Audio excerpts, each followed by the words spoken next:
Welcome back to the Alice Media Podcast. This is Bonding with Bond. I'm Mark. And I'm Nicholas. And today we watched You Only Live Twice, the final Sean Connery movie of the 60s. Yeah, of the 60s.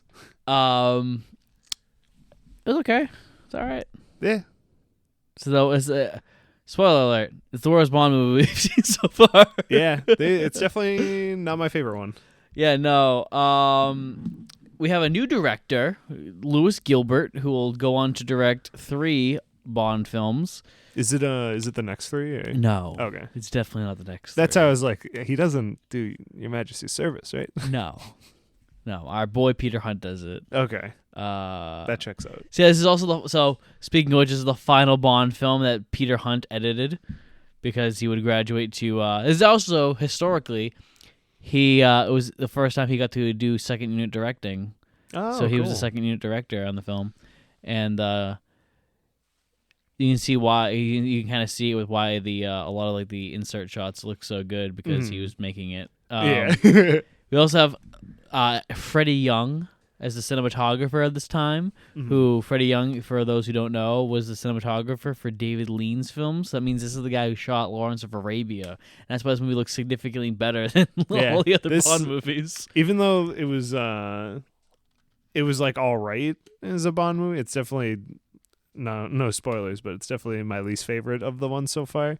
It did look real good, and it had some sick sets.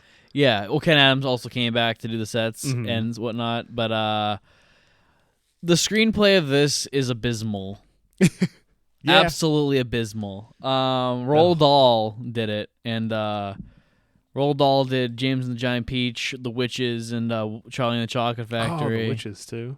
Yeah, he did all those stuff, and he should have stayed doing children's things because doing an adult story like this is not his forte.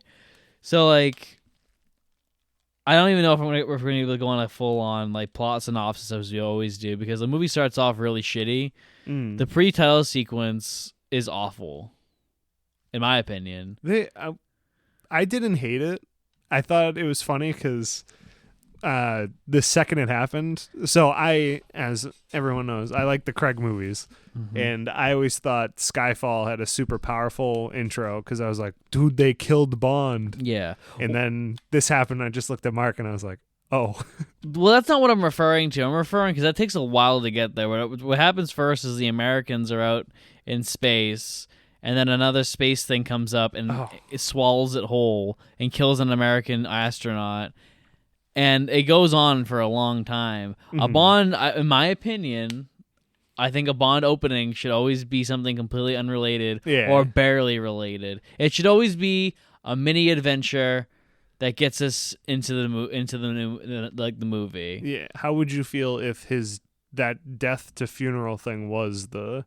Perfect. Yeah, that's in my head. So we literally have it on. In my head, it was the pre-title. I think what it would have been perfect is if you had like a mini Bond thing, and then he gets in the bed with the Chinese, the Chinese girl, I think, and then that happens. Yeah, that would have been much better than this.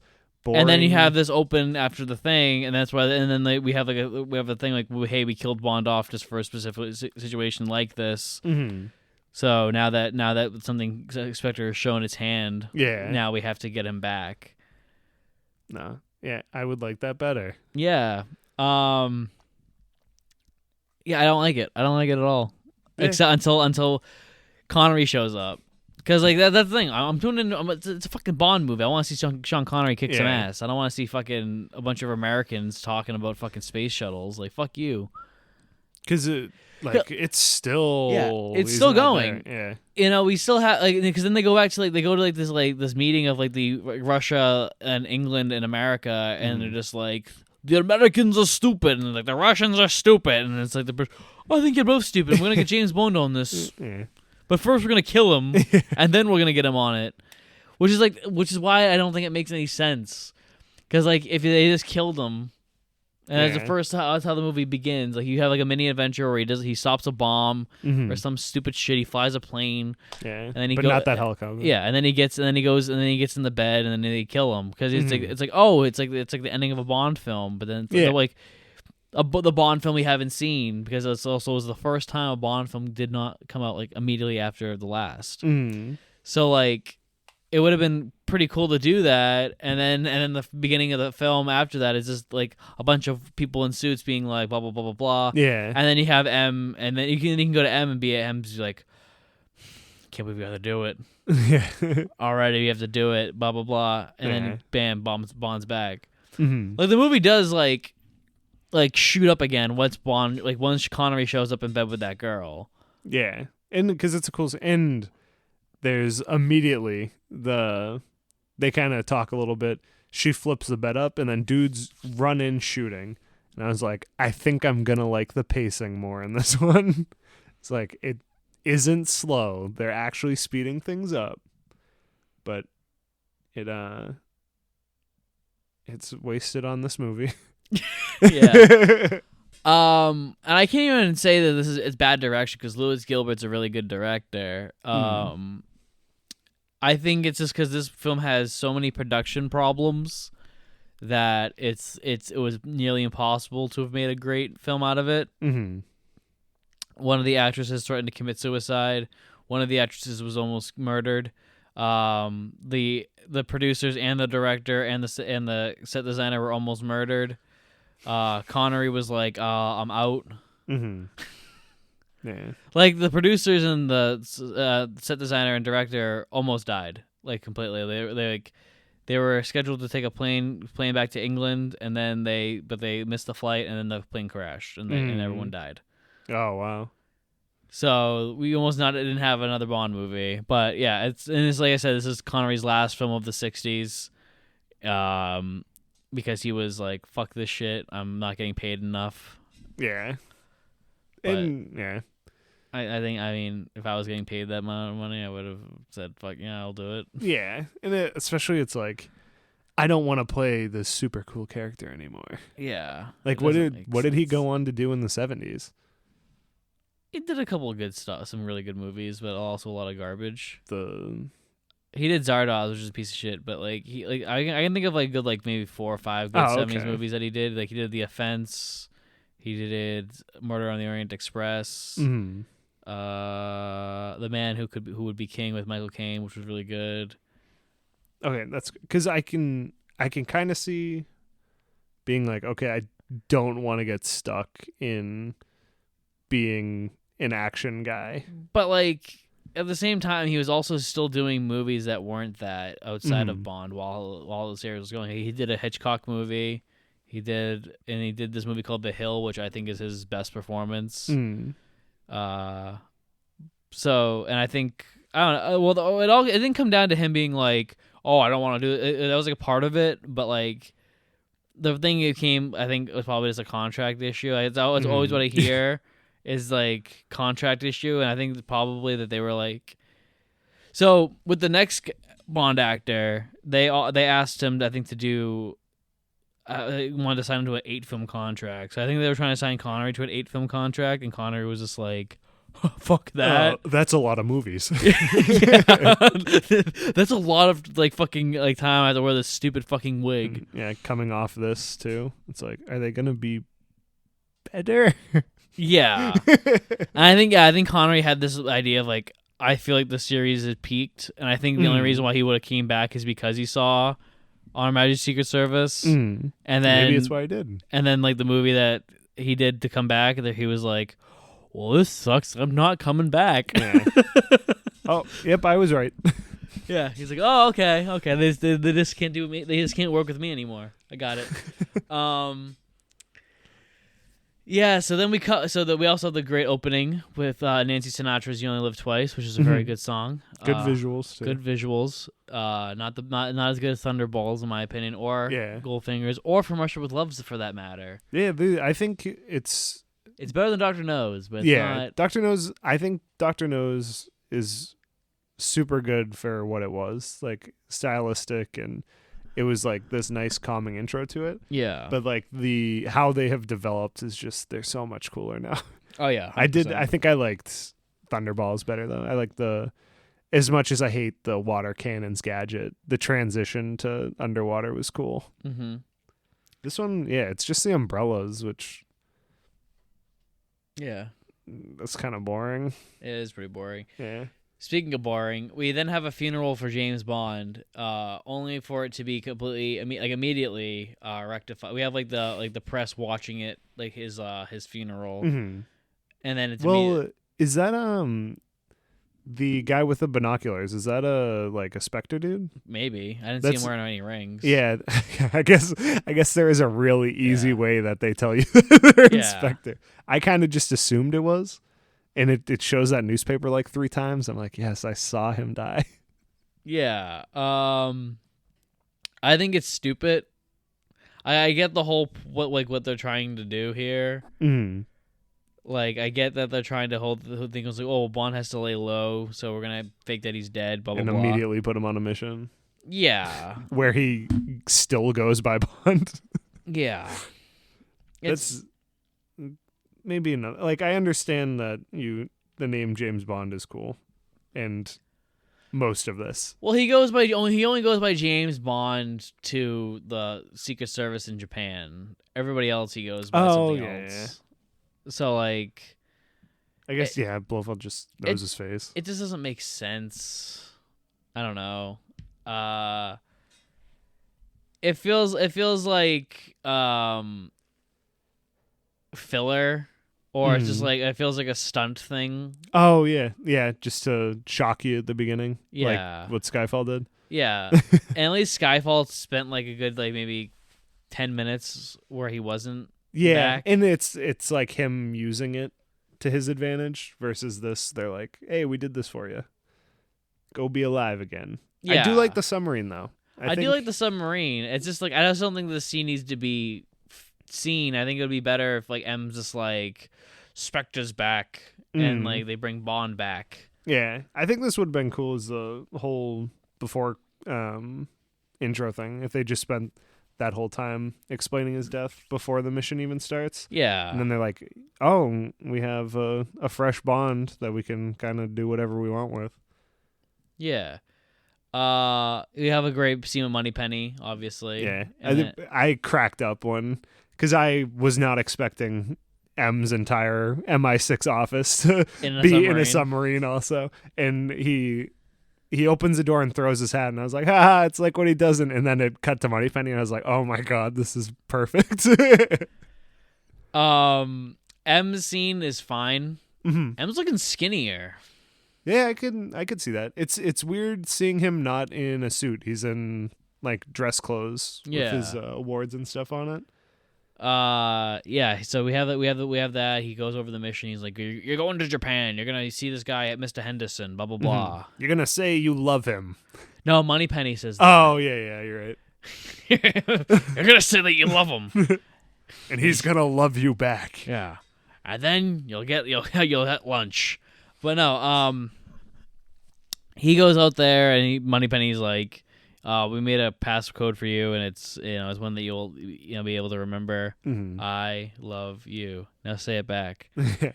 I think I got it. Yeah. One cool thing that they do, they give Bond an address on a piece of paper for him to where he's gonna meet Mr. Henderson, and Bond just immediately burns it. He's like, okay, yeah, I remember it. Yeah, burn notice. Well, not really, but I like the word burn notice, but that's when you kick a spy out and they're excommunicado. Yeah. But, burn it. It's like a little burn bag. Yeah. I remember seeing the trailers for Burn Notice on USA Network and never watching it. I actually liked that show. It was pretty good. It had a case of the goes on for way too long. Yeah. But I do like having that in the movie. Again, like having more of the espionage stuff. Mm-hmm. Like every time he gets information in the field, a lot of the times it's like the one dude he's talking to in that country finds him to tell him it. Yeah. I like when they're like, hey, there's a letter for you in the hotel lobby. And he's like, oh, a gift. I also like this one moment where Moneypenny is like, how is the girl? And Bond grabs her lamp and puts it in her eyes. What girl? It's a really good Moneypenny scene. Yeah. And for it to be one of the last that we have of Connery, it's freaking... Is Moneypenny the same actress? Yeah. She stays the same for a while, right? She stays the same until 1980. After 1985, it's a new one. Okay. So she's there What a weird role for them to have kept the same person for so long. I'm glad, because I feel like that's a role where you could be like, let's get another Bond girl and a Moneypenny situation every time. But I'm glad it's kind of like the girlfriend that they ended up cutting. Yeah, it's like kind of fits that role. But like the issue with that is that the majority of her appearances will be with Roger Moore. Mm-hmm. So, as you've known, as you can tell by the first 4 episodes of this podcast, I'm very fond of Roger Moore and his chemistry with literally any of these people because he has none. I'm so excited. We were talking about it because obviously the first 4 movies are real good, and I was like, I hate that. I need bad movies that I can be like, you can get mad about. Yeah, I don't have to nitpick things. Because while we're watching this, there's some stuff where I was like, really? Like, that's kind of dumb looking. And Mark's like, you're going to miss this. Like, this is a masterpiece. Yeah. You're going to miss them being able to competently tell a story. It's definitely something. I like all the Tokyo stuff. I think the cityscapes look really good. Oh yeah, I think the first 45 minutes of this movie is excellent. Oh, not the first 45. Well, yeah. Once Bond leaves the submarine up until he flies the little Nelly plane. I think oh my god, I almost phenomenal. Forgot. I really like the Secret Lair stuff though. Like, I think the climax of this movie I really liked. All right. So, too long didn't read my review would be, I like the first, I hate the opening. I love everything after Bond, from M's office to the Little Nelly plane. And then I hate everything up until this one character dies. And then I hate everything again until we get to until Blowfield reveals himself to Bond. Which I'm excited to get to that part because I like that. Yeah. Outside of that, there's moments in this movie I genuinely just really fucking hate because I don't think they make any sense. Yeah, there's almost an entire subplot that's this huge deal, and then it's just like, why did we do any of this to get to the island? Like, why was any of that necessary? Yeah. Your hair is back to normal. Yeah. Oh yeah. We'll get into that.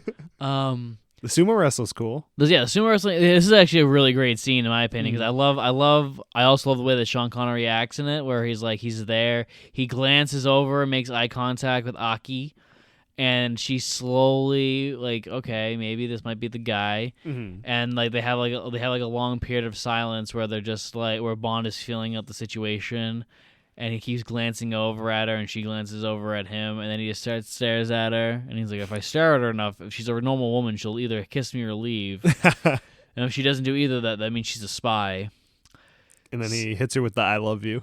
And then she's like, I have a car. And he's like, sick. He's like, even if she isn't the one I'm looking for, I'm getting laid. And then I need to go back and watch some more sumo wrestling. Oh, yeah. And I always love when they have I don't know if slice of life is the real thing, but when they're, or the right word rather, when it's just a real situation going on, it's not some crazy fancy thing. It's just oh, hey, this is going on while Bond is doing these things. Yeah, while he's just trying to be a spy. I'm trying to think of not one that's not great. The first thing that came to mind was the cockfight in Casino Royale at the beginning. From Russia with Love, the fight at the traveling camp. Oh yeah, that's a good one. Yeah, just hanging out, just relaxing for a minute, but still working. Yeah, Bond when he's at Mardi Gras, or when they're at the festival in Dr. No. That's not even in Thunderball when they do the it's not Mardi Gras. It's it is. Oh, it is? Okay. It's I love those. Getting I don't know, sneaking in a tiny bit of culture into an action movie. Yeah. It's oh look, this is, I've never seen a sumo wrestling fight. This is cool. Yeah, I actually think that there should be more slice of life moments in Bond, which the next one addresses that. which is why I like it a lot. Like one of my favorite things about Dr. No is like we see Bond's apartment and him just like kind of hanging out. Mm-hmm. You know, him just he's going to play cards and he's like, oh, I guess I'll fucking go do a mission, I guess. Yeah. Whatever. Yeah. I'm getting a little bored with cards. I'll go save the world. Yeah. I guess. Why not? Then I think he meets Mr. Henderson, right? Yes. Yeah. The white guy. Yeah. Mm-hmm. Is he like an ambassador or something? I'm not sure why he was. Just because it's a white dude in Japan. Like, hey, talk to this guy. Well, really? he's British, and he's very open about it. They're not Dr. Knowing you. Yes, thankfully. And it's played by Mr. Charles Gray, Mr. Jump to the Left, fucking Rocky Horror Picture Show, do the time warp again. But he basically just tells Bond, like, hey, I have intel that it's coming from Japan. It's not the Russians. It's not the Soviet Union, but it could be. And then he dies. Yeah. One great bit, though, is that we're told that Mr. Henderson has a wooden leg, and Bond immediately holds him at gunpoint. He's like, this whole situation feels fucking foolish. Why did you meet me at the sumo wrestler, like sumo place like we agreed? And then Bond immediately grabs the guy's cane. Yep. I'm glad you got the right one. Yeah. And then they, I also like Mr. Henderson as like a character, and I think he should have remained. He has a very good like feeling and vibe. Yeah, in that case, yeah, I'd like him around for a while. I kind of like that it's like because you're on edge because you're like, hey, why aren't you following the plan? I'm supposed to say I love you. Yeah, and we're supposed to hang out and go on a sumo date together, and like making him go unknown person pick you up to bring you to unknown location. Yeah, and then he meets you in a robe and brings you into his room. Yeah. My favorite, I don't know why, my favorite line is where he's just like, I lived here for 28 years. Yeah. And he's like, I refuse to go full Japanese, but... Yeah. Which Bond doesn't. He openly takes it in, but... Yeah, he aggressively takes it in. Yeah. He doesn't age into it. Yeah, no. I mean, I like the fact that he dies. Like 100% a character like Mr. Henderson needs to die, but it feels like his entire character is to set up a misdirect. Yep. And then just be like, hey, that thing that that everyone clearly knows that it's not the Americans and it's not the Russians and it's not the Japanese. It's and the other thing he has is. Oh, you should meet Tiger Tanaka, the guy from Japanese Secret Service, because he's pretty fucking dope. Yeah. You should meet the guy who is in charge of espionage here. Like, yeah. Oh my God, you're genius. Then it's like, why are we meeting you first? Why won't we meet this guy first? And also, like, his death is cool though. His death is cool. It's just I feel like there should have been like a scene or two before we got there. Yeah. Like it would have been nice if he. So this may sound crazy, but he meets him at the sumo wrestle. No. They actually watch it, but don't talk about anything. No. She's the driver, brings them back. They have this conversation. Then he dies. No. Why? Because I think you need to establish that the first contact that he makes is Aki. And because then you have to have that thing where he's on edge. Yeah, I guess. And I think that once he gets in the car and Mr. Henderson's there, I think that's better because I think it's better that she feels him out. Yeah, that's true. Yeah. Anyway, Bond immediately kills the guy and then he puts on the guy's mask and acts like he got beaten up. And then the fucking dumbass fucking henchman guy is just like, oh shit, man, get in the car, let's fucking go. Damn, you hit your growth spurt, man. Yeah, and then he literally brings him to the one of the villain hideouts like immediately. Like, what a dick. I do love it because at first I was like, that is the dumbest thing I've ever seen. Why would he ever believe it? But I liked that he was like feigning an injury and like looking down, and obviously it's day for night, so it's nighttime and he can't really see his face that well. But then immediately it like cuts to them in the hallway and he's on his shoulder. I was like, you didn't look at his face when you picked him up? Like, you're fireman carrying this dude. You must have seen a little bit. He hasn't done his plastic surgery just yet. Yeah. But we have like a really great action scene out of it, so it doesn't really matter to One of me. my favorite. This is, and in this one especially, this is my favorite henchman fight. Like this is Yeah. I love this guy. Yeah, this guy's great. They start throwing couches at each other. It's pretty fucking sick. But yeah, I don't know. I like how we're moving quickly with this movie. Mm-hmm. You know, Yeah, after such a set up. slow start, like the movie picks up so fast, and Mm-hmm. then obviously we grind to a halt at some point. But like, I don't know, man. I really dig it. I just what happened to this henchman's body? Because they act like they don't know they just think it's a spy, right? They don't realize it's Bond. Yeah. Because then he's like, we know he carries that gun. Why didn't you put that together? Why didn't you remember that this one secret agent uses this one gun? Well, that happens way later. Yeah, but I mean, it came to mind because It's the same set. it's the same set. I think it's the day right after this is when it takes place, and there's like this tension when the door is opening because that's where he hid the body, and then the body's not there. Yeah. The janitor was like, another body. Okay, I know what to do with this. I mean, the guy probably just got up and left. Oh yeah, I guess he doesn't really kill him. He just hits him with a statue. Yeah. I guess that would be embarrassing. I mean, the guy took a fucking couch to the head. I mean, I don't think a statue's putting him down. Yeah. He was a big dude. Yeah.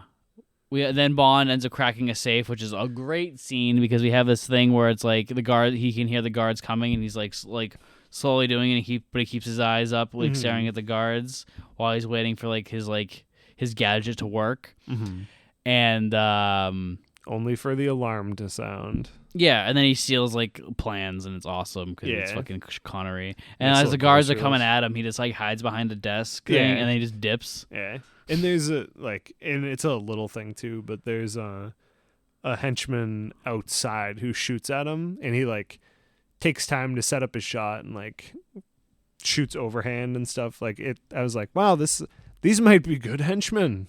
Yeah, but then but they couldn't see him behind a fucking drawer, and Yeah. then he immediately runs to an elevator and just like hides in the corner, and then gets out. Yeah, and then I figured, this one, like, it's a cool shot. Like, it kind of looks like they're showing that they're like a tier 2 henchman, but then he just run past like 8 more dudes, and I was like, okay, never mind. Yeah, once he gets outside, we have a great moment where fucking he's like panicked, and he's just like, oh shit, and Aki ends up saving him. She just like goes, skirt, which I'm like, how the fuck she find him? Yeah, How the fuck she find him? Nick? spy stuff, dude. How the fuck she find him, Nick? She's been trailing him the whole time. Why would she be doing that though? She was going to go there to steal the grocery list by herself, and she was like, why are they shooting at this guy? Yeah. Oh, it's Bond. And then why do they have that really bad rear projection? Yeah, this one's bad too. This is the one that has I know a lot of people point out Dr. No having the worst rear projection with the chase. Oh my god. Like, these are way worse. Yeah, at least Dr. No knew how to light it. Yeah. You know. It's like Boy turns young. what was the one? Oh, there's one where is she on a surfboard or something? Or is she just in a boat? She's in a boat. Yeah, she's in a Kizuki? boat. And, yeah, there's this oh yeah, not even I already forget her name too. Aki. It's like this beautiful sunset, and she's just lit terribly, and it just looks like they held up a postcard behind somebody in camera. Yeah, like the lighting does not match whatsoever, and it's funny because it's an iconic shot. I think if you go on the Kisisuki Wikipedia page, that's the picture they use, and it's just like, wow, that looks like shit. That must be a bad character. Yeah, there's also a great. So anyway, Aki ends up leading him into a weird trap. When that's because Tiger Tanaka wants to flex on Bond and be like, "Hey, I'm a better spy than you are. Get wrecked, dude." Yeah, you fell in a tunnel, bro. Yeah, welcome to my lair, bro. And they basically discuss what's going on, and it's just regurgitating the plot of this thing, which is that's the other thing I hate. He literally he's showing him security cameras of things that happen 35 seconds ago. Yeah. And they end, like, if you watch it, they end when he gets to the bottom of the slide. And I was like, is it just going to catch up to live and have them talking on the TVs too? Yeah, and he's like, "Look, I have these security cameras set up by the great Freddie Young. Have you seen Lawrence of Arabia? It looks good for a reason." Anyway, Bond is kind of like weirded out by it, so he's just like, how do you feel about me? He's like, I love you. He's like, okay. Yeah, it's just like, Bond, you like at this point, this is not the I love you moment. I don't know. I guess so. You're already at the guy's house. Yeah, and you're not chained up or anything. Yeah. He's not telling you his evil plot. You can kind of assume he's a good guy. Yeah. Like, Bond, this isn't your first rodeo. You know that this guy, it's like the 30-minute mark, you have to meet your ally. This is the moment you meet Felix and Quarrel. Mm-hmm. Like, oh, I miss Felix. Oh, grow up. He's literally never good again until, like, the 80s. I want him to be, though. And then he disappears. Yeah. Which is good. The allies in this are good, though. Oh, yeah. I mean, some of them are. I like Aki, and I like Tanaka, I like Mr. Henderson, but I fucking hate Kisisuke. Yeah. Kisisuke. I'm a bold statement. Uh-oh. I'm going to say Kisisuke's the worst Bond girl of all time. Yeah. Honestly. I think she added very little to the movie. I think it should have been one person. Should have been Aki. I understand why it couldn't have been Aki, because an actress wanted to commit suicide. Yeah, but I am shocked that the studio even cared. Not to be rude or anything, but the way they treat humans, and especially women, I am shocked that 60s major studio was like, oh my goodness, your mental health. England's a different place than that's Hollywood. True. Yeah. I'm going to be straight up. Forgot these were in all Hollywood movies. Yeah, they're British. Yeah. Okay, it all checks out again. Yeah. Also, but the British people aren't known for their empathy, which is very strange. Well, apparently they cared a little bit. Yeah. They're known for being people like James Bond or John Lennon. Yeah. Oh. Blech. What do you mean? What are you going for? I don't know. Lennon has a bad taste in my mouth. No, that's what I'm saying, because Lennon's a very, like, bitter, cold human being, like, human being. Well, he had a lot of peace stuff, and then he, But that's the whole. That's why he's a fascinating character, as or a fascinating human being, because he preaches love and peace, but he was very bitter and angry person. Anyways, this isn't a Beatles podcast, although I would love to do one. Yet. Fucking love the Beatles. Do one. I have too many. I need time to, like, live my life. No. All right, fair. Spoken. Every day, every hour, we're gonna have a new Mark Maille podcast. Hey. Anyway, fuck it. Gets the views. It gets the views, all 22. So anyway, they bring Bond to a bath. Mm-hmm. And all the Japanese girls are giggling because Bond has chest hair. Mm-hmm. And Bond says something racist about birds not laying less on their tree. Yeah, it says very out of place. It's very weird. I guess I wouldn't say it's out of place. Yeah, I was gonna say it's perfectly in place. It's just terrible. Yeah, it's just this classic Bond's a dick. Which is what I want. And then like Tanaka's like, hey, which one do you want to bang? And Bond's like, oh, I want to bang this one. So they start giving him a massage, and then Aki comes in and is like, hey, don't tell him it's me. And then, like, immediately says, like, it's me. Yeah. Like stuff like that. I'm always like, well, you're not gonna lead it on for 45 seconds. Yeah. It's even like she could have just like she could have kept talking, and then you could have like him being like, that's a different voice. Yeah, and then like he's like, oh, have you catch a cold? And she kisses him on the ear or whatever. It's like just build the things. Crazy. Or he pulls a gun on her. He's like, you're not the person. Maybe not shoot her, but yeah. I mean, if it's Bond, he's gonna hit her.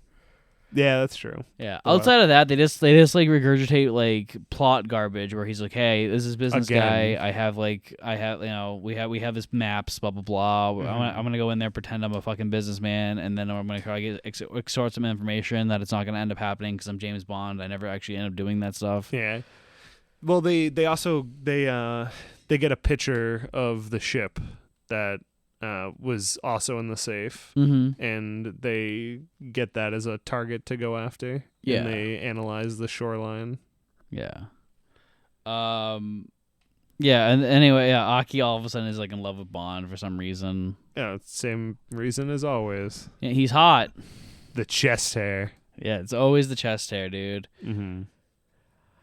So, do you want to talk about the Aki character and why it's a missed opportunity, I guess? I think it just like combining the two characters, it would have been just so much better. I think it kind of kills her character off, like right as I'm getting attached to her, which they've done in the past. But every time I've been like, can you just have one character like that I really care about instead of two that I'm like, eh.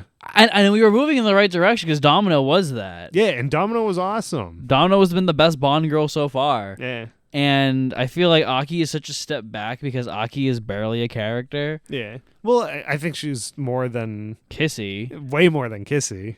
But Kissy is like not a character at all. Yeah. Kissy swims. Yeah. Kissy doesn't want to fuck and then she wants to fuck. And Yeah. then she doesn't want to fuck, and then she wants to go swimming, and then she wants to fuck. Mm-hmm. That's Kissy's arc. And then the movie ends, yeah. Yeah.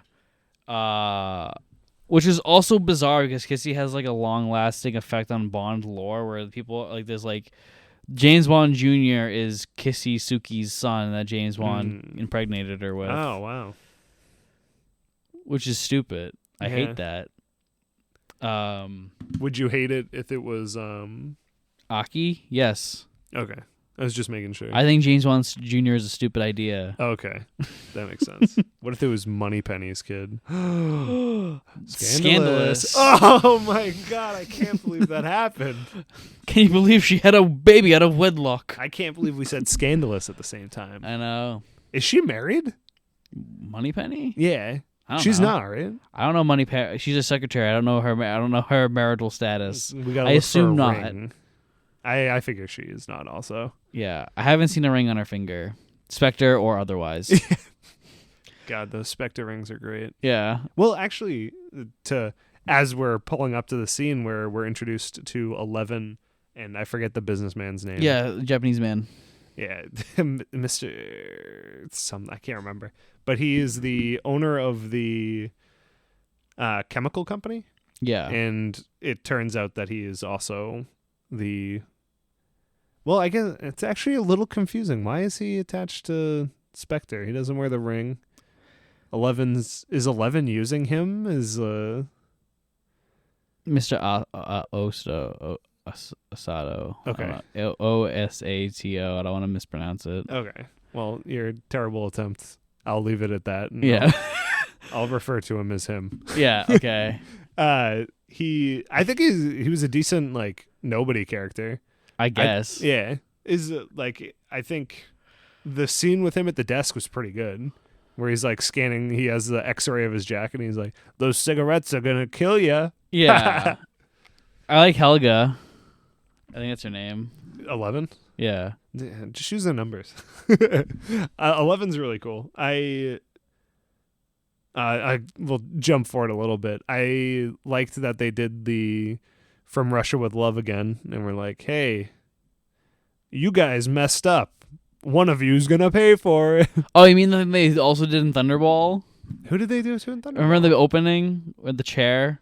Oh yeah, no. So like, yeah, they do that. I was talking more like, you're like, oh, which one of them messed up enough to die? Yeah, like with chess guy and Russian Kleb. woman. Yeah, Kleb. I don't know why I can never remember her name. No, I don't either. Yeah, I know. I'm very bad with names. I can tell. Yeah. I remember Coral now. Yeah, good. Yeah. I'll never forget Coral's name. No, I agree. I love this scene. I think it's a really good scene. I just think that this it could have been a character that we should have built up more because he doesn't really do anything. Do you think it would have been better if they introduced her as 11 later on? So you're kind of like, oh, which one of them is the Spectre member? I think it would have actually been more powerful if it was just a woman. Because then Bond's already like kind of weirded out. He's like a woman in a business. Yeah. You know, I don't know. That would have been pretty cool. Wait, it's the 60s. Yeah. I just think that this guy doesn't do anything. He's just like a thing of just like, oh, he's the possible villain, but it's actually gonna be Blowfield, and it's like we already know that that's gonna happen. Well, I only kind of did. It's weird because he's the one who says kill Bond. And then she's like, okay, I'll pick up the phone and... Yeah, I know. Yeah, they're trying to make him seem like the major villain, but like he has no major villain presence. He doesn't have a weird quirk about him. Yeah. Like maybe if they gave him a fucking, I don't know, robot arms. Yeah, some robot hands. I would have been like, all right, yeah, if I fuck with this, yeah. No, it's just something. Like I don't know, give him a fucking monocle. Yeah. I don't know, something. A monocle. Does anybody have monocles? We already had eye patch. I can't. There's a henchman that has a monocle on View to a Kill, but that's probably what I'm thinking of. I just like that they're like, I don't know, give him a scar on his face or something, and like have him say like I got this in the war. Yeah, because Bond can make a joke about it because he won. Yeah, and be very insensitive Bond shit. Classic thing. He's antagonizing the villain. I really like when they bring up the war stuff when well, I guess in the OG stories, it's after World War I. No, it's after 2. Yeah. So yeah, that still works fine. Yeah, I think it would have been because like you have to have that because then you could have like the thing where it's like Bond knows that he's him and that guy knows that Bond's Bond. Yeah. Well, he doesn't know that Bond's Bond, but he knows that Bond's up to something. Mm-hmm. So he's just like, oh, I see the guns. Yeah, smoking's bad for you. He's like, yeah, it could cut you. Something about his face or something, and his deformity, and you look like dumb. Yeah. I don't know. Bond to start saying racial slurs. I don't fucking know. But like, I don't know. I just don't think it works that well. And then the weird car chase thing.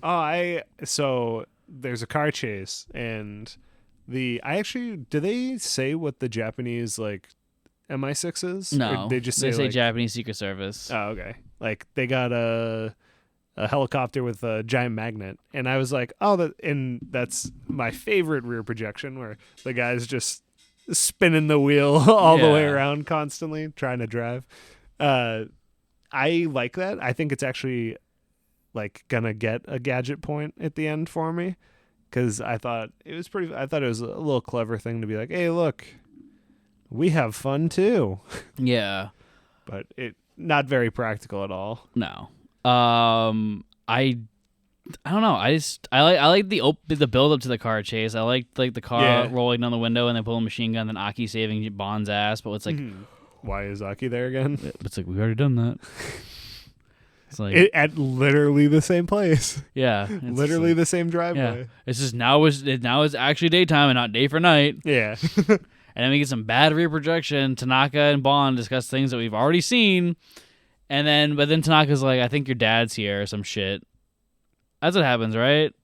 I don't know what you're talking about. He's like, you're like her, your Nellie's here. Oh, her father. Yeah, because he says like, oh, I want Nellie and her big daddy, and then he's like, yeah, I'll order it for. Oh no, they go to the docks. Yeah, while little Nellie or whatever gets sent over. Yeah.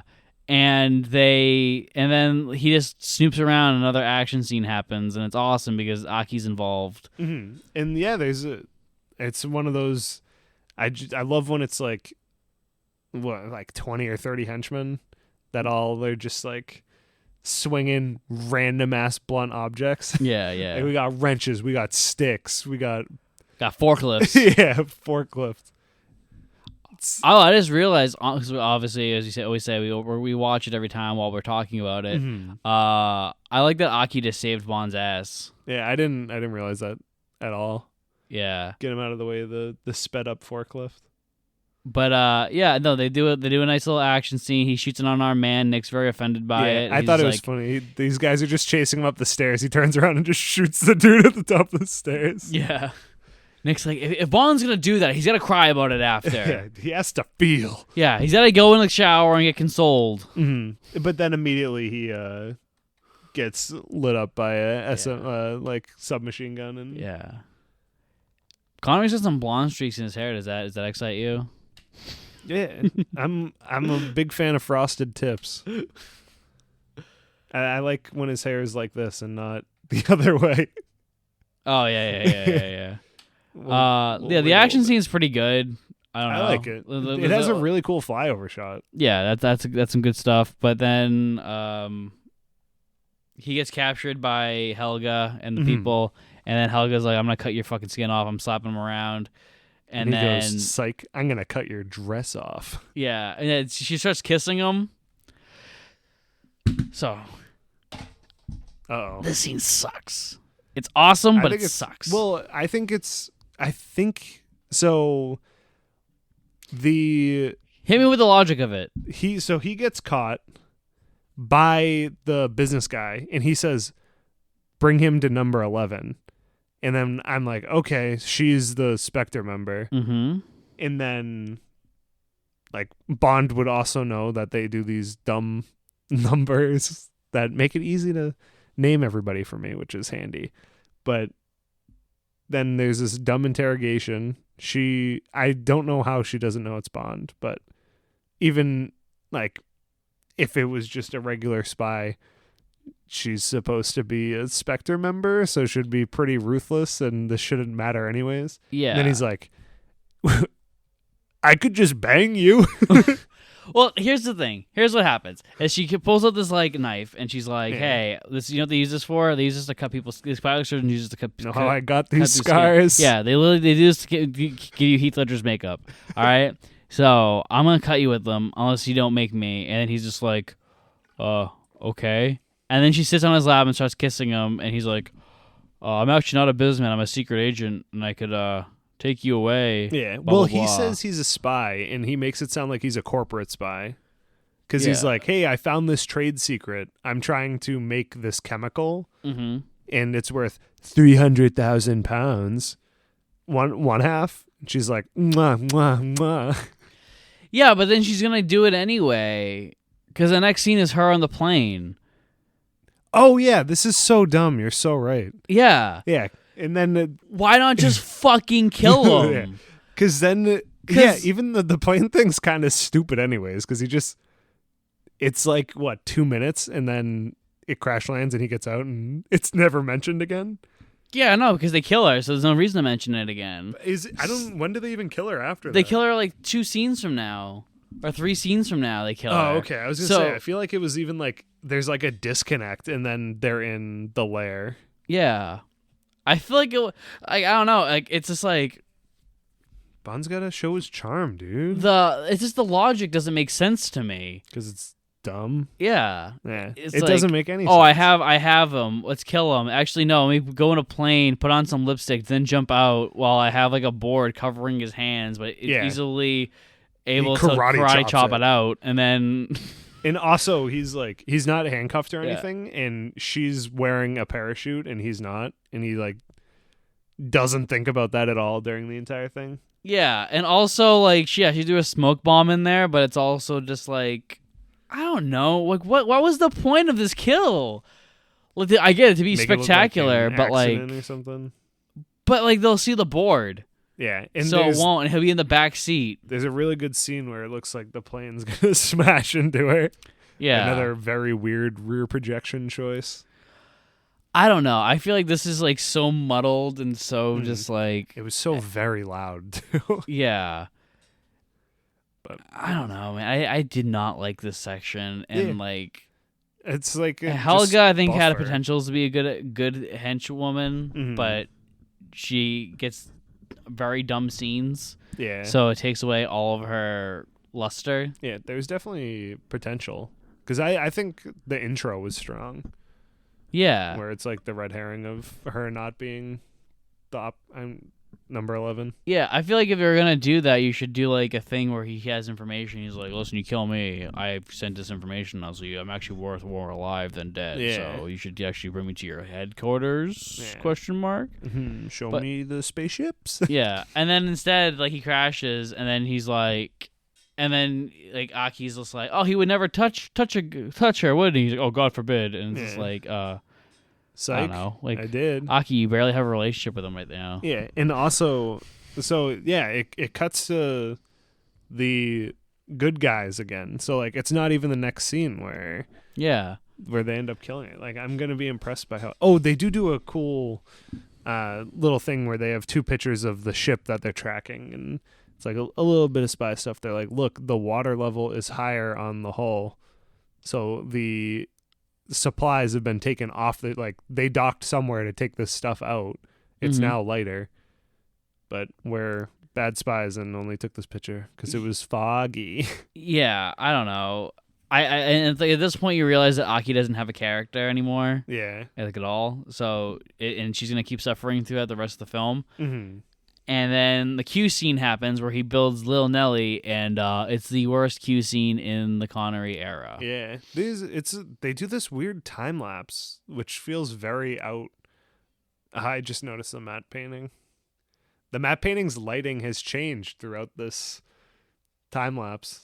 Just another reason that I can hate it. Some grips probably bumped into some lights. Yeah. And another little thing.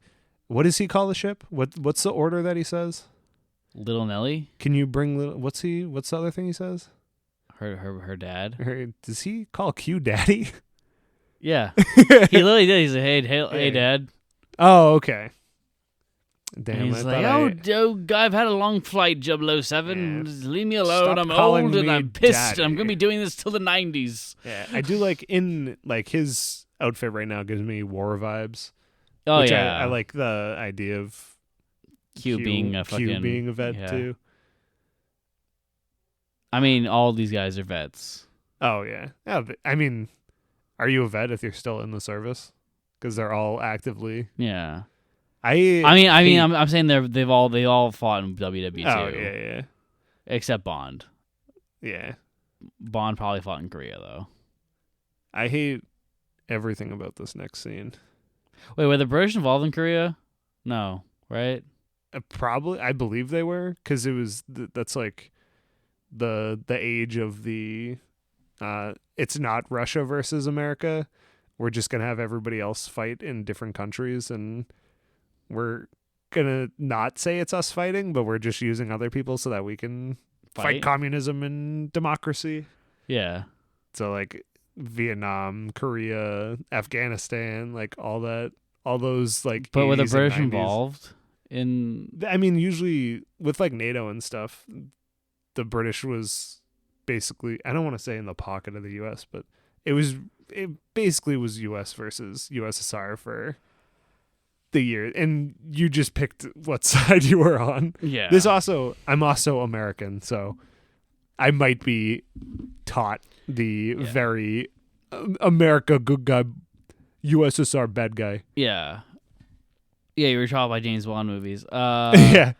So yeah, I'm gonna actually look this up. Nick, you tell him about the fucking the bullshit Little Nelly scene. Yeah. So Little Nelly, if you didn't know, is this weird mini copter, which for some reason is very inconspicuous, and nobody would look at this loud tiny chopper with one person flying around in it surveying it's like a remote fishing village that has volcanoes, which we end up finding out the Secret Lair is on. And I kind of like they reveal the bad guys are following them by shadows on the ground, which I thought was a little bit creative at least. But then we have some terrible scenes of him using the worst gadget I've seen so far to fight off 4 helicopters that are following him. From just like a cinematography idea, I hated it because whenever they blow up a ship, it's like, sorry, not a ship, a helicopter. It's just like stationary and blows up. So they're like chasing each other probably like 30 or 40 miles per hour, and then it hard cuts to where it's going to blow up and it's just standing still. And they do that 4 times, and it's terrible to watch now. Also, just as much as it was last time. Yeah. Also, the British were in Korea. Yeah. After that, we are told the Russians go up and send the ship, and the same thing happens in the opening happens to the Russians. Mm-hmm. Whoopsie-doo. Yeah. And then we have these Japanese businessmen talking to Blofeld. Just so we go through the exact same scene as before, where the U.S. had launched a ship, but now it's the USSR has sent a spaceship up. Almost beat for beat, just as long. Same thing happens, and it's just as boring. Except this time it's all in Russian, and there's no subtitles, which I actually liked. But I hate that I had to watch the entire scene again. Yeah, it's also actually revealed at this point that Blofeld's in it. We see the the volcano layer. Yeah, which is awesome. Yeah, I obviously it's now a trope. But I did like seeing basically the origins of it. And oh my god, that lair set is incredible. It cost more than Dr. No, which I think is hilarious. I believe. Looking at the lair in Dr. No, I can easily say this is like 1,000 times better than it. Yeah.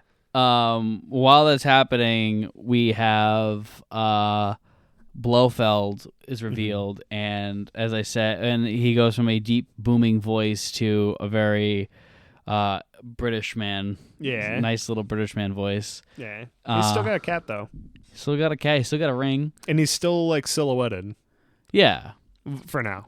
I'm making fun of him a little bit just because of how drastic it is from the last one, and Thunderball to this, where it's just like number 2, you have to do this, and it's like. Number 11. Yeah. You have failed me. Yes, you have failed. Kill Bond now. Yeah, you're totally right. It's definitely different. I did like him though. I did like. We'll get to that. Yeah. We'll give it a second. We'll let it build up. Give a little bit. Give a little bit. Yeah, I like everything up into the that's happening at this point still. Mm-hmm. Like Little Nelly happened, but then I'm like, all right, Blofeld is okay, this is good.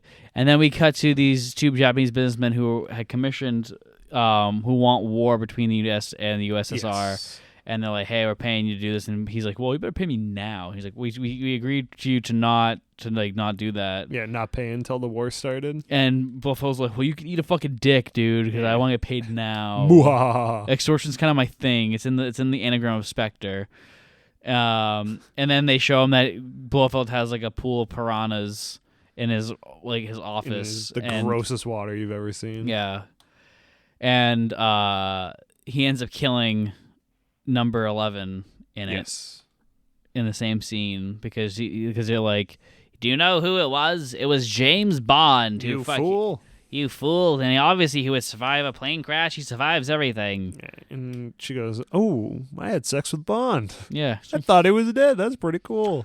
Pretty fucking cool. Yeah, that's her last thought. Yeah. And then he says like, I'm going to do the thing I do in all these movies where I pretend I'm going to kill somebody and then I kill the other one. Mm-hmm.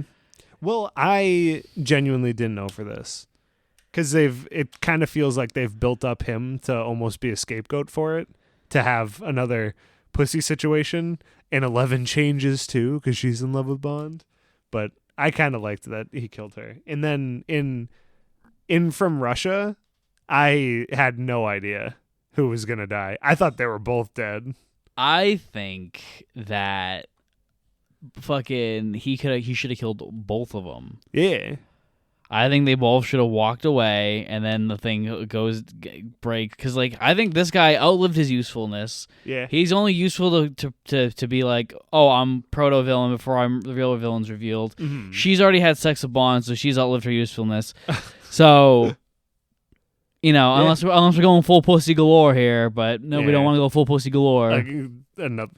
One movie buffer between doing the same trick. I mean, I think it works better here, but yeah. Oh, it would have worked way better here. Yeah, especially because then you could have still killed Aki, and then I would have still bought this. Yeah. But I think they both should have died because I feel like that. I don't think we ever go back to that guy's office, right? I don't think we go back to his office. He does show up in something else, but it's like minimal. He shows up for Blowfield to kill him again. Yeah. He literally shows up so he can do the same fucking beat thing where he's like, "Goodbye, Mr. Bond," and he shoots him and says, "Like, come on, Mr. Bond." I'm gonna kill you in another scene. Yeah. And then it's like, what, 5 steps to the right, and he's like, "Okay, now you're dead." Yeah. Now I have to sit in this chair first. Now that I'm in my bubble, my monorail bubble, I can now kill you. Mm-hmm. Then Bond starts fucking flying over places. I don't fucking know. Yeah, well, this is where we get to see the training ground. Oh yeah, they hey Bond, we're gonna turn you into a ninja. Yeah, and he shows them the ninja school. The ninja school. It was funny. He was like, "We're gonna need like an army," and I was like, "Oh, we have ninjas," and he goes, "We have ninjas." I was like, "No, oh God." Yeah, and then he's like, "Listen, Bond, here's what we're gonna do because you want to arouse suspicion amongst the natives. We're gonna make you a Japanese man." Mm-hmm. And we're gonna make it racist. Yeah, well, it's like we're gonna teach you how to become a ninja in like a day, mm-hmm. and it's I think at one point he says he has 2 days of training left, so he might have had 3 days. It's still stupid. It's still dumb. Why would you overwork someone with training if he's gonna go fucking fight a fucking terrorist organization? He then does nothing related to ninjas. Yeah, this entire section of the film sucks. Yeah, and like. So he does go through plastic surgery to make himself look less of a British man, and but he doesn't go through plastic surgery. He puts like prosthetics on. Yeah, and then they straighten his hair, and then his hair gets messy, and he just looks like a British dude again. Yeah, this whole thing doesn't make sense to me, and I get that this is probably in the book. I haven't read the book, but I I assume they were going for something else. Or it's probably much like it's much more detailed and explained why they have to do it. That. Yeah, they like even if there's, I guess the thing that would be equivalent to like, oh, you need the training with ninja style stuff is he does the suction cup thing, but like and then he uses the cigarette gadget to not kill Blowfield. Yeah, I don't know. This is where the movie really falls off. So it's just like here's all my criticisms. I'll hit you with them. Uh-oh. So it's like, buckle up. Why? You can stop there. Why? So why does he have to become a ninja if like he's fighting another British man? Oh, that's a good point. Why is he? Nothing. Literally, like, what's he gonna do? He also the plan is for him to go to space. So why the fuck would he need to become a ninja in space? Mm-hmm. You already have a bunch of ninjas. Let's have them protect Bond. Why does he become a Japanese man? No one knows that Bond is alive at this moment except Blowfield. Blowfield already knows. So why are we keeping the secret identity thing? Yeah. 3. Why the fuck? Like, how the fuck is him becoming a Japanese man and getting married in this village not arousing more suspicion? This guy that we've never seen in the village is getting married to some chick, like, who's also a secret agent. Yeah, and like, why? She could just marry a British dude. Yeah, we've established that there's British people in Japan with the Henderson wooden leg guy. Yeah. And also, why couldn't he marry Aki? Because like he's like, you have to take a wife, and he looks at Aki, and Aki like smiles and stuff, and then it's just like, no, I have pig face for you. Yeah, because she tried committing suicide, and it's just like, cool. And it's also like, Bond is willing to marry Aki, but he's sharedly be like, no, like we haven't even had a moment where she talked about how she killed the man with the fucking spider. Yeah. I feel like that's like my threshold. Like, if you have less character development than Honey Rider, you suck. Yeah. And then, like, the beach scene's good. Yeah, but it's a good scene, but like that's all her character is. Yeah. So and, like if you can't, she explains so much about her backstory on the beach in a minute and a half. Yeah. Than half of the other Bond girls do in an entire movie. Yeah. That's why like Domino is like the best one because she has an Domino's actual really arc and she has like an actual reason to be there and she has like a vendetta and all this other stuff and it's awesome. And then they turn Bond into an Asian man and it's awful. They give him big bushy eyebrows. Yeah. They shave his chest hair, I think. They give him straightened out hair, and they put some prosthetics on his eyes. And that's it. That's all they do. Mm-hmm. And then he fucks Aki, and then while he's sleeping, a ninja breaks in anyway and tries to kill him. Mm-hmm. So they obviously know that it's Bond. So why the fuck are we doing this? Yeah. And they kill Aki, and it's awesome because the death is fucking cool because they pour fucking poison on a rope, and it's fucking awesome. Yeah, it is really cool. And it's super, I like the ninja attack that happens. It looks cool. And I like that he, something's wrong, wakes up, and he looks up, and he's like, I'm shooting that. Yeah. And he shoots the guy, and he's like, oh, good, it wasn't a kid in the window. Yeah, I mean, and it's also and then here's the other thing. It's the Aki dies, and then we never bring up Aki again. Yeah. So she's now become a completely, utterly useless character. No, that's a good point. Then once the next day he's just training again, and he's just and he's having a jovial time with these guys, and the guy pulls out a fucking knife, and then Bond just grabs it and stabs the guy, and then the guy's like, this guy's from outside of our school, he's not a real ninja. And it's like, so what you're saying is, once again, that they know this is Bond, and they're gonna keep trying to kill him. So then why is he an Asian man, and why are we gonna go forward with the wedding? Yeah, Just especially fuck the wedding. Yeah, all these scenes are building up reasons to not do it at all. And they go right through it, and then they just go to the island anyways. Yeah, and have an army of ninjas there. This movie was based around the gimmick that Bond gets married. But so what?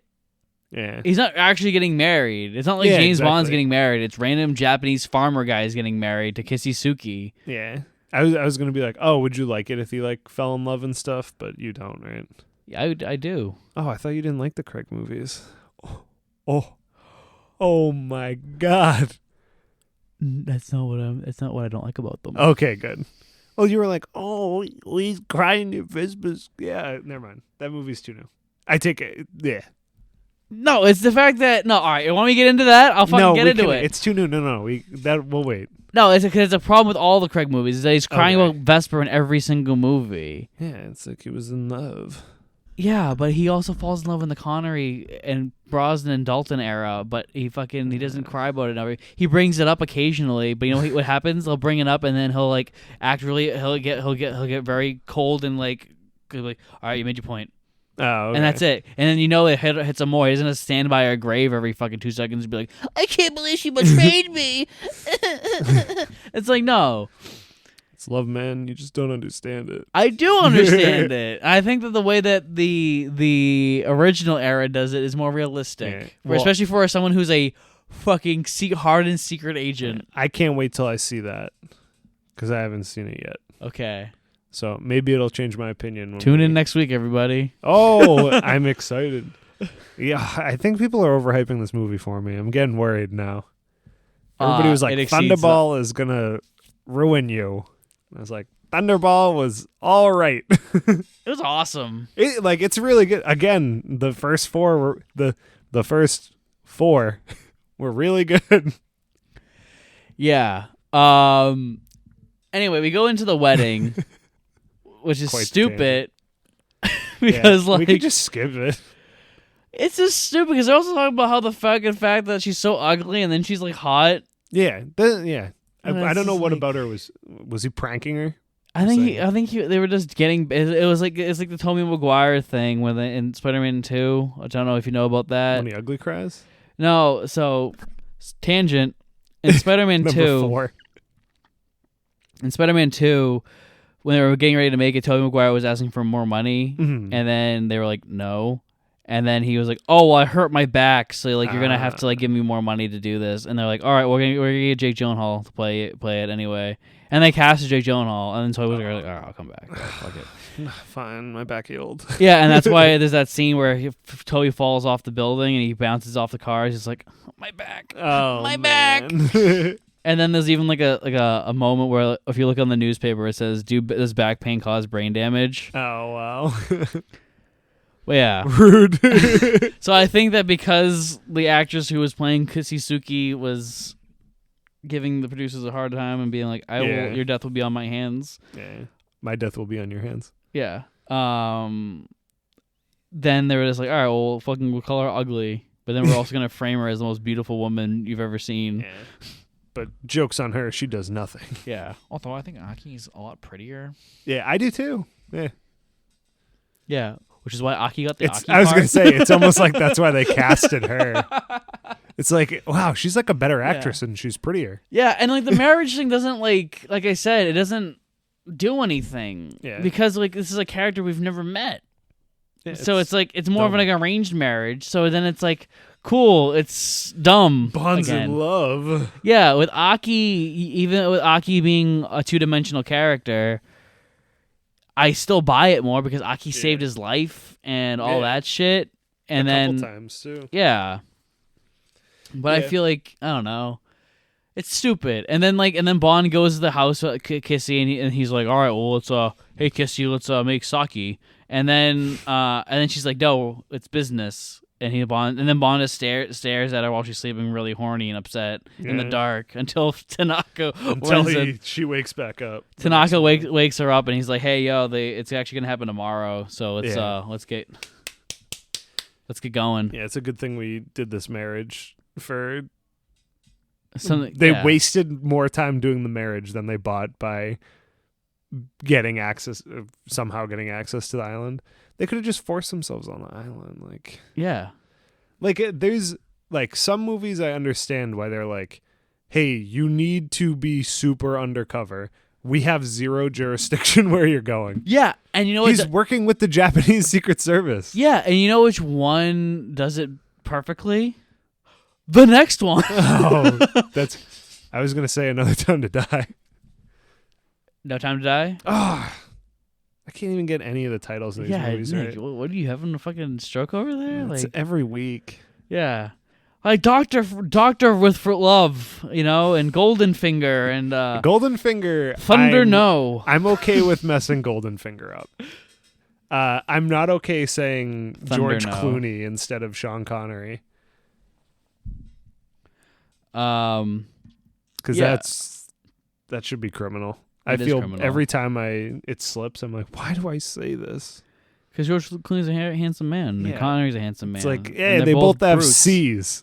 Yeah, they both also have very similar haircuts, I guess. Yeah, they're like, I think they look similar, but I shouldn't mess up their names because of that.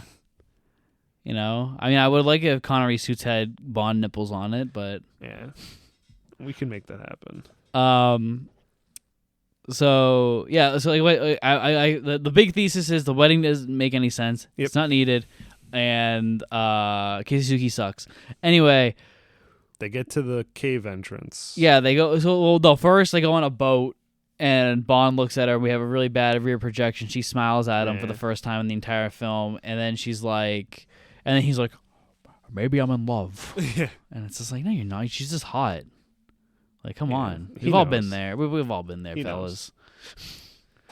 Hey, ladies have been there too. Yeah, gals, you've all been there, and fellas, you've all been there.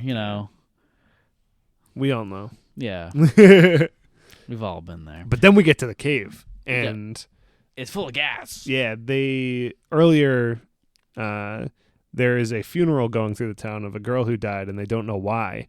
And he was like, where was she? And it was this cave, which ends up being an exit. Wait, no. Is it like knockout gas from Blowfield, or is it the volcanic gas from... I don't know. It's one of those two, but it's a cave that leads to the lair. Yeah. Why don't they go up that? Because the gas is toxic. Oh, okay. But then they escape through it at the end. They all run down it and jump in the water and swim away. I think because of the water. Okay, I think they go under the water. Whatever. It's a terrible movie. It's an okay movie. Because they spend all this time going through the crater entrance. They could have just walked up the back or like done a 2-prong attack. Yeah, I mean, whatever. They Yeah. fucking they Maybe we missed something. they end up going on the thing, and he's just like, all right, you ready to walk up the mountain? She's like, yeah, sure. And then the comedian cuts, I'm tired, can we rest? And then they start making out because Bond's like, oh, he smiled at me, it means I've worn you down. Yeah, I'll make you run up this mountain in your bikini until Yeah. you're exhausted. Yeah, and then a helicopter flies by, doesn't notice these two people fucking on the grass, and then goes inside a volcano, And not thinking it'd be suspicious at all. They're in white on a bed of grass. Yeah. They should be sticking out like crazy. Yeah, like that woman's naked. She's wearing the Honey Rider outfit. Yes. Because they're trying to evoke nostalgia to make you forget that this movie isn't that great. Let me see that bass again. Yeah. It's a beautiful. Yeah, Nick's set. all about that bass. Always. Bass. So a helicopter flies. James hasn't crested the volcano yet, but they get over and they're like, wait, where did the helicopter go? It just flew down here. And then this Chad brain goes, I bet the base is in there. Yeah. So they go closer to investigate, and He's like, how about you leave and I go inside and Yeah. I go get some ninjas. yeah. Could you go recruit 400 ninjas for me? Yeah. I'm going to need 400 on the dot. Yeah. And then does Bond get in at this point? He gets in somehow. Because he puts on the suction cup suit, but Oh, yeah. Oh, also the Americans are launching their missile or whatever, their spaceship. Their second attempt. That they're like, Russia, Don't do it. Do it, I dare you. Yeah. We're going to blow you up. And then Bond looks at so Kissy and Bond wait till like nighttime for some reason. Day for night. Yeah, and then Bond just like walks. He throws a rock on the clearly metal water, and then he's like, "Oh, I guess I could walk on this." And then it opens, and he almost shits himself. Yeah. And then he suction cups his way down, frees the astronaut and cosmonauts that were captured, and they quickly train him on space flight and get him in a suit. Yeah. They bring him, and then he jumps on the. I also really like the, the monorail. Monorail, yeah. I liked the monorail ton. I was thinking monocycle. And I was Yeah. like, a unicycle? What is happening in my Yeah. brain? Monocle. Yeah. And they bring him up to to load him in. Yeah. And they actually do a very good idea. Yeah. Where the way they go about it is Bond is like still carrying his air conditioner, and then Blowfield's like, "Stop that man!" Yeah. And then Bond's like, "Oh fuck! Oh fuck! Oh fuck! Oh fuck! Oh fuck!" It's because my hair's not straight anymore. It's like, I knew I should have painted myself yellow. Oh no. Yeah. Just they finally they're casting the proper people for roles.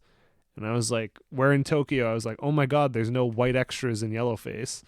And Mark goes, uh-oh. You're gonna not like this one. Yeah.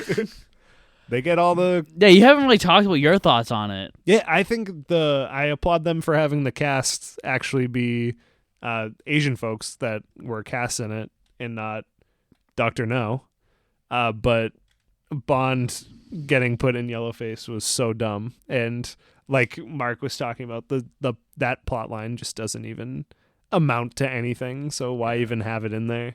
Yeah. This budget was $9.5 million.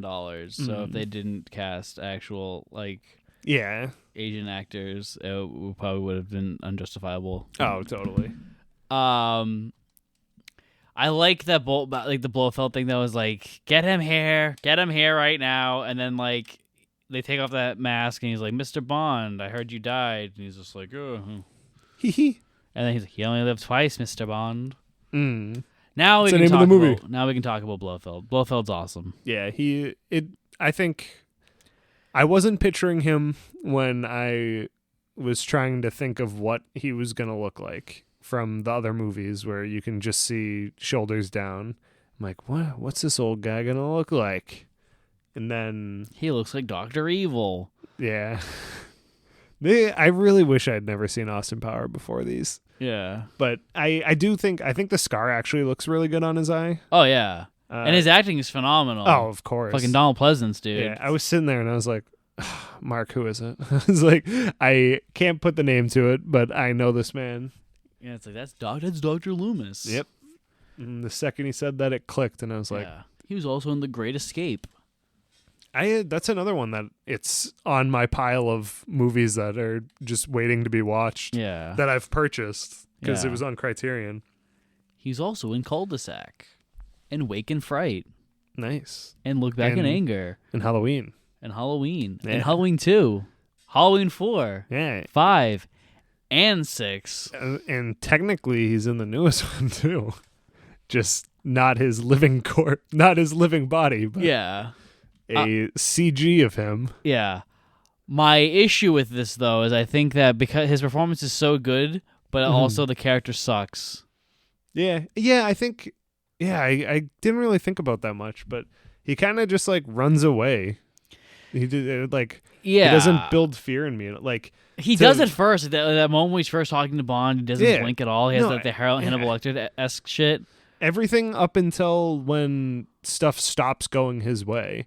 Because then he's like, oh, I got to get out of here. And like Penguin walks away. I need to get in my bubble. Yeah.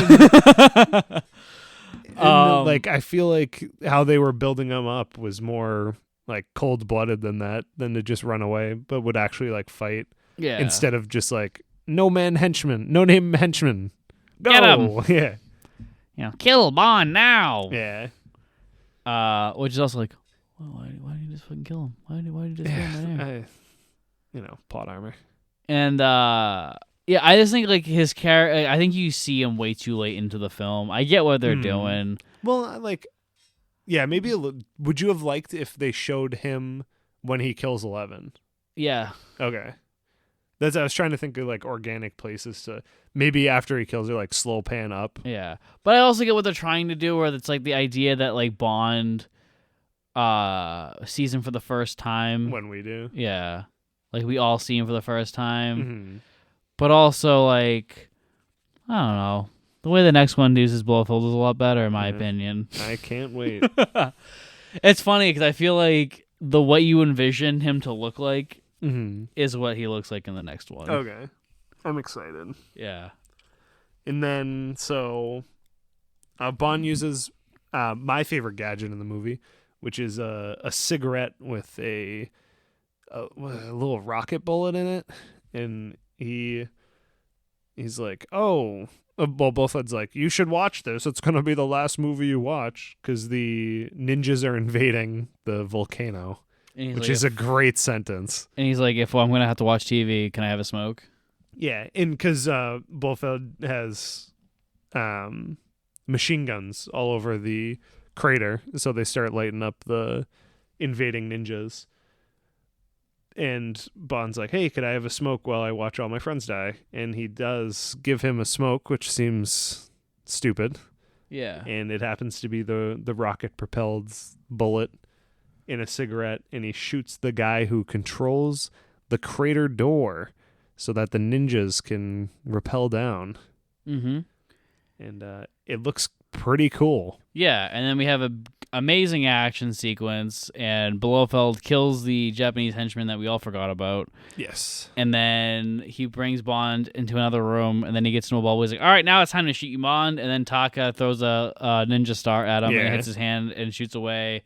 And then they blow up the bad guy ship. Mm-hmm. Yeah, so Bond, after fighting the no-name henchman, gets the key to blow that has like a self-destruct button, and he blows up the spaceship that was used to capture trying to capture the American one. I don't, looking at the henchman's face, he's really just a forgettable person. Which one? The main henchman. Oh, the blonde guy? Yeah. Yeah, he sucks. Yeah, it's very weird. Yeah. I feel like maybe there's deleted scenes or something, but I feel like it's just such a Waste. vanilla character that they didn't do anything with. Yeah. He feeds the piranhas and then fights Bond. Like Yeah. the henchman at the beginning, Gets more time. yeah, and is way cooler. It has a way better fight. Yeah. And then after Bond blows up the ship, Blowfield blows up the volcano, and which I loved. He has a little.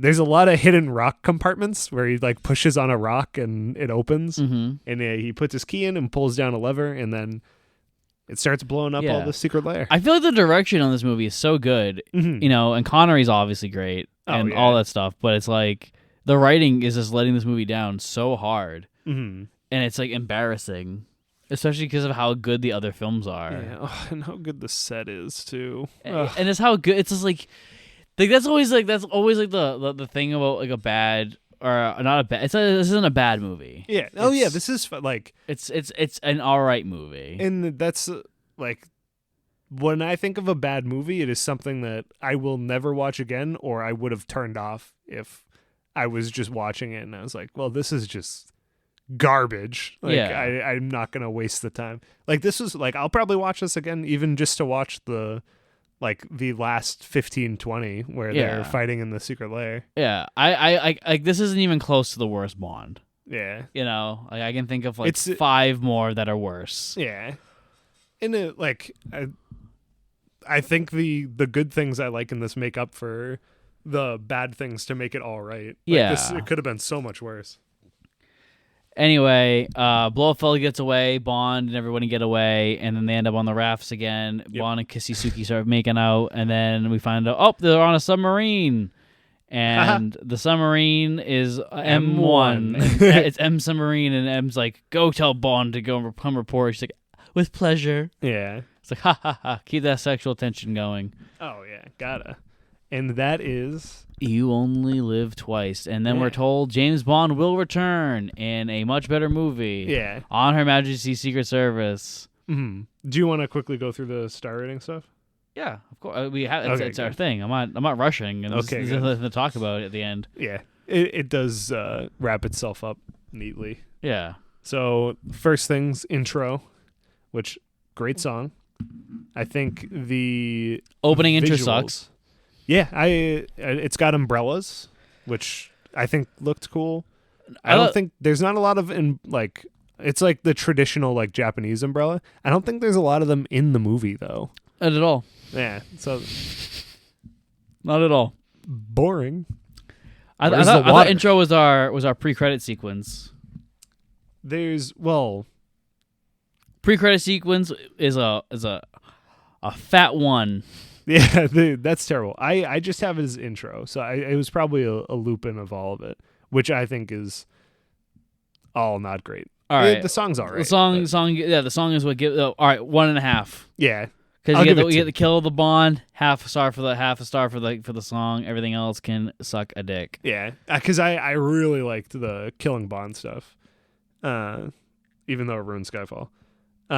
Bond is our next category. 5 stars. Yeah, I'm gonna give it 4 because Asian Bond is terrible. I'm not putting. I was going based off just performance wise. Performance-wise. See, I think if we do performance-wise, it's like for each one, it's going to be the same rating always. That's not true because Roger Moore has a 5-star performance as Bond. Okay. And then he has half a star performances as Bond. Okay. I do think... But all right. I see where you're coming from. Because people... I haven't heard this, but you said that people say that he was like checked out in this. I don't see that at all. Me neither. Yeah. Like, I think he did better in Thunderball because there was more emotional scenes and like it was better written. And it's also like... It's Terrence Young. Yeah. Who has so far of the 3 directors, he's the one who understands the character the best. Yeah. And like I think the face change stuff was stupid, but obviously that's not his fault or anything. Yeah. I think he tries his best with it. I think I feel like when people say like, oh, he's checked out, I feel like he's just annoyed with the material at times, where he's Yeah. just like, why? Yeah, because there are scenes where he's really good in this. Yeah, like the scene, like the sumo scene is awesome. Yeah, in the sumo scene's great. The death of Aki is great. Yeah, and again we brought it up. He's a sweaty Bond. It's perfect. Yeah. Like he Oh, yeah, feels that- like the safe scene is so good. Yeah, the scene with Mr. Henderson's so good. Yeah. Like, It's like the beginning of the movie's good or something. yeah. Even like the scene when he's first talking, like while him talking to like Helga is good. Mm-hmm. Like not like the scene sucks, but like he is good in it. Yeah. Yeah, he's super good. I'll do 4.5 because I really hate the yellow face. Oh, stuff, me too. but I hate it. He does do a great job. I just think he's a really good Bond. yeah. I feel like I don't know. He's such a great I can't Bond believe where- they started off this well. right. Like Right. they really hit the jackpot with him. But I feel like most series do that. Like Mm. even like Batman. Like it's the reason it's a legacy Yeah. thing is because of them. Yeah, it's like I feel like if it was another actor outside of, if it wasn't Michael Keaton, Mm-hmm. it's like there's a reason why like people are like Michael Keaton's still probably the best Batman, Yeah. like live action Batman, or it's like Christopher Reeve's probably the best live action Superman. Yeah. They know what's up. And I know they weren't the first. I know those people before, but like Yeah. they're the ones that you like the first real ones. Mm-hmm. Yeah, not the one-offs. Yeah, it's not like it's like I'd be like if I was like, well, actually, Sean Connery, Barry Nelson, the American, like, Yeah. fuck off. So the next one is Bond Girl.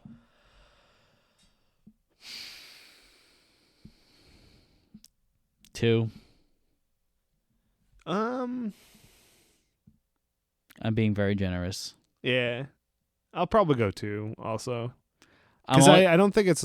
I definitely don't think it's higher than that, but I feel like 1 would. It's better than a 1. I'm giving her. I'm giving. All right. Actually, let's go individual. Helga, 1.5. Aki, solid like 2.5. Mm-hmm. And Kissy, half. Yeah. Because the thing is, like, I like with Aki. The reason why I give her such a high thing is because I really like the sumo scene. I really like the scene where like her and Bond like think that they can get married, and again I have that really nice warm exchange. Mhm. I really like the scene, like the action sequence that she's in at the docks. I like that she saves him in the Yeah. car, and I like her death. Yeah. Mine is 11's like a 2. And then what's the Aki is a 3, and then Kiss is a 1. You're giving her a 1. Yeah. You're not giving her a half. I feel it's definitely a half, but I feel I can do the half. I was like I feel bad doing less than a 1, but I don't think she's gonna give a shit. So Yeah, I mean she made a lot of money off of this most likely. So yeah. And she kind of forced herself into it. So yeah, and also like so right now, hands down, best Bond girl, Domino. yeah, probably Domino. Worst Bond girl is Kissy. Oh, absolutely. So now that's now gonna be our oh, okay. that's gonna be our rating system from now on. All right, cool. I like that. Are they more of a Kissy or are they more of a Domino? We'll find out. Yeah, that's interesting. That's a cool way to do it. And then once we find someone who beats Domino, then that becomes like the queen. Yeah, the queen, new queen. Yeah. The next is Felix, which Felix is not in this one. Well, we have Tanaka I was gonna say, but and I Henderson. think- okay, I didn't even think to count Henderson, but I was gonna say Or Henderson's our Tiger. Tiger Tanaka. Yeah. Tiger was great. I love Tiger. 4 stars, baby. Yeah, I'd probably do 4, just because I think the beginning stuff where he like brings him in his lair, I'm like, all right, this is kind of. That's why I like that. That's where I love Tiger. The reason why I'm giving him 4 out of 5 is because He's not Felix. no, I don't have an obsession with Felix like you do. I'll take that. Yeah, you'll take that later. The reason why is because he's the reason why a lot of the dumb shit in Act 3 happens. Yeah, Where Bond's that's a good chilling point. and he's like, Bond, I think you should become Japanese and get married and become a ninja. and it is I like, love that idea. and it's just like what. So I give him Yeah. like a 4. But I'm also saying I also like Mr. Henderson. Mm-hmm. I really like all the parts, even when he's like just explaining the ninja school and stuff. I think that's all right. Even though I hate the idea of it, I think he does a good job explaining it. Yeah. I think he has a decent like Q scene where he's like, "Look at these gadgets we have." He's like, "We got these rocket propelled pistols. We got these cigarettes." Oh, his Q scene's better than the actual Q scene. Yeah. And then I don't like his intro thing, because at the beginning when he's like, "I've been watching you and look at all this stuff." I love the slide. I love the idea that he was like, "Make him fall in the slide tunnel." Yeah. I'll have a chair at the bottom for him. I liked that. And then I also like how he's like how Connery lands. And he's just immediately he's like, I fucking suave. So, yeah, I did this on purpose. Yeah. So I liked it. I'd also give him a 4. Yeah. Oh yeah. One thing I want to bring up for Nick. When you. the volcano explodes at the end, it looks like absolute dog Yeah, shit. I was gonna bring it up in the cinematography part. So there is the base is in a volcano, and they do this thing. I was like, oh, it'd be cool when it's self-destructing. Like maybe the explosions cause a volcanic eruption just because of the shaking, kind of reactivating the magma type stuff. And immediately it cuts to the worst way they could ever do that. It's like the base is starting to blow up while everybody's in it still, and they're showing magma like pouring out of the top of the volcano that they're in the top of it. So is the lava just like going around them? I was like, what? And it's like rear projected on it, and so it looks terrible. Yeah, it's pretty fucking bad. But yeah, Thank you. what's next? MI6. 5. Yeah, I'll probably go 5 too. Well, I love that they're not in the office. Does that count Q? No, it does. Yeah, because it's 3. Gadgets. Yeah, the Q scene. I do like that he gets called daddy, but it's really quick. It sucks. It kind of seemed phoned in. They didn't have that like. He has that like one sentence where he's like, "Don't call me daddy" or whatever. Don't call me daddy. No, he's like, I've had a long trip. Please, like enough of your jokes. I hate you so much. Wearing shorts. I think that's sweating. It's just so, and like that's fine. But we literally hit a peak Yeah, last week. Yeah, the last one was so when good. he kept turning on the things, and he's like, "Stop doing that." Yeah, and even in From Russia, it was good. In Goldfinger. Oh no, yeah, I was thinking of Goldfinger. Goldfingers is the one I was referring to. That was like top tier. Yeah, I think Thunderballs is better, but Moneypenny was great. M was great. Mm-hmm. I liked that they were not in the office. I thought it was kind of cool to switch it up a little bit and switch up their costumes. So I'll give it 3.5 because thank you for reminding that Q needs to take that down. Because I don't know why every time you say MI6, I think, oh, it's Moneypenny and M, not Q, and then I'm like, oh, wait, no, this is including Q. Fuck this movie. Yeah, that's because I don't want to include him in Gadgets because I want the Gadgets to just be their own thing. Yeah. Just because sometimes he is fantastic and they are not.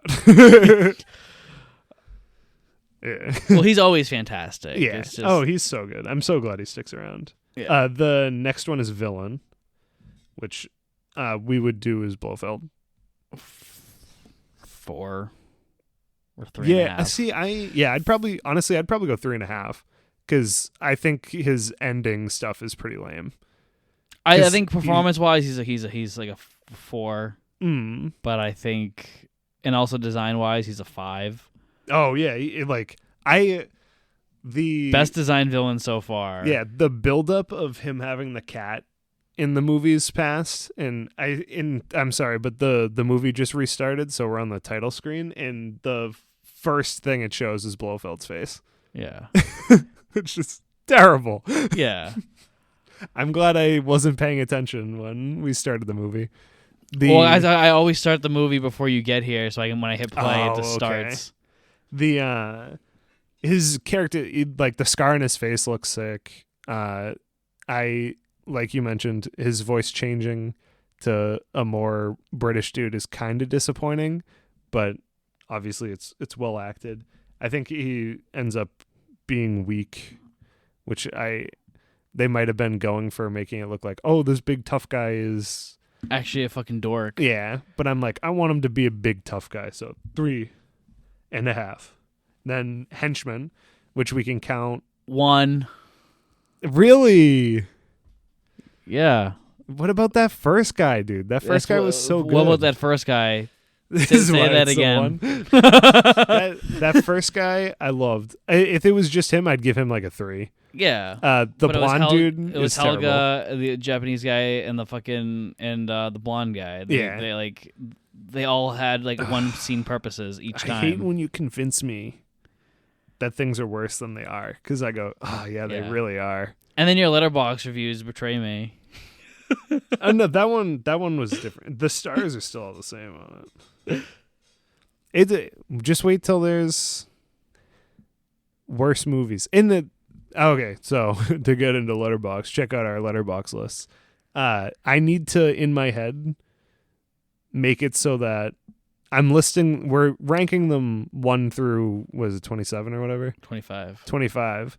In my head, number 1 has to be like a 5, and then number 2 has to be a 4.5, and nothing else can be. And that's why, like, if you look at them right now, it's like everyone goes down a half star. And like that can't be how it is. And I need to like sit down and think about them again. Yeah. I think you're underrating Thunderball. And that's a thing too. Like, I hated the end of Thunderball, but everything else is so good.